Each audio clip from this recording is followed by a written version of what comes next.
pinagdadali kay Estelina News.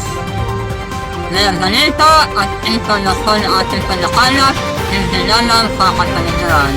Dahil sa social media ay ihahasin po natin ang mga napapanakong salita at ito na po ito po ang Estelina Mercado. Ituloy, hindi pa nakita hanggang kayo.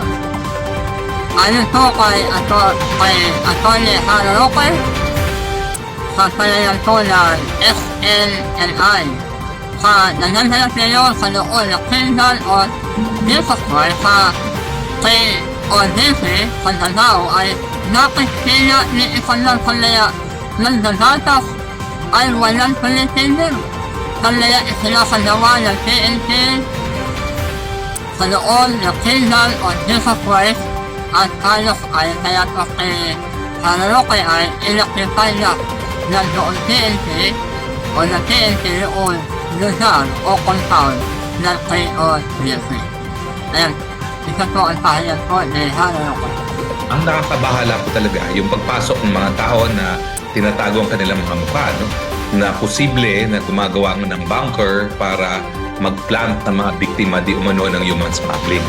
Kasi yan po talaga yung pamamaraan para makuha nila yung premises ng KOJC at syempre masampahan pa yung ibang liderato ng KOJC. Sa krimen kasi, ang sasabihin nila, lahat ng mga opisyales na may kinalaman sa krimen ay po pwedeng sampahan ng kaso, no? Pero ang aking panawagan, ayan po, nakikita natin.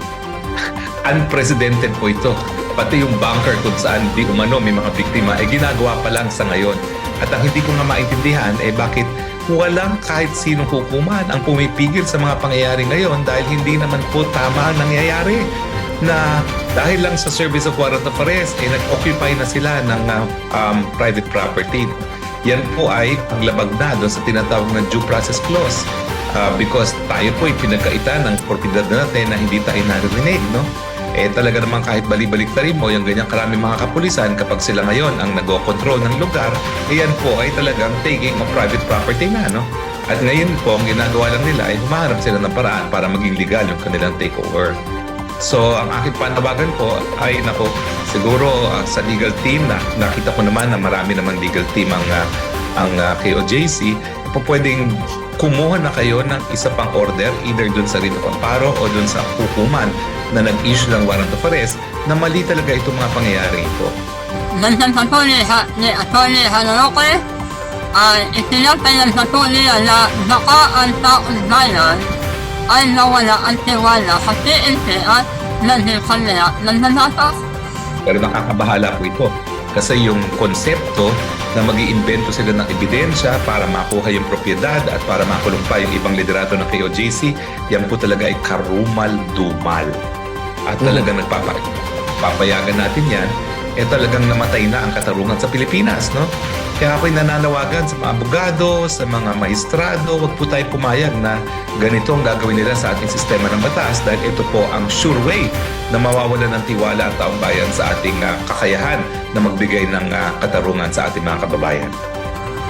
Sa ilang dalihan po na kondisyon ay nakikita po natin noon nakikita po niyo yung lalaking box na itinapasok po ayon po doon sa container na ang tayanan ay hindi natin po na nanditin tayanan.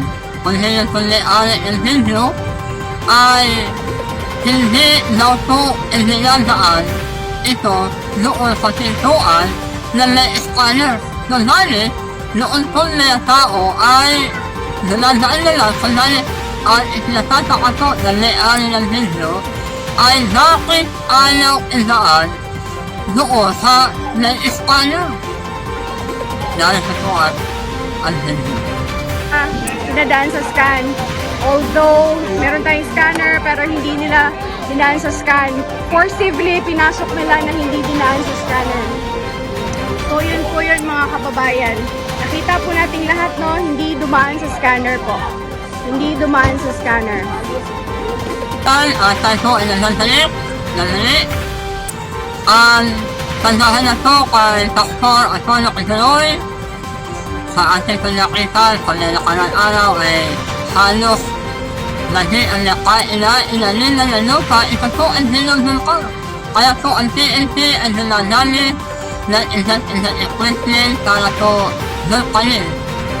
Dahil ang dollar, ito po ay kanilang hinuhukay. Ayan, nakikita po niyo sa video na kung paano po ang TNT, ito po ang hinulhulkar ang nila in dollar.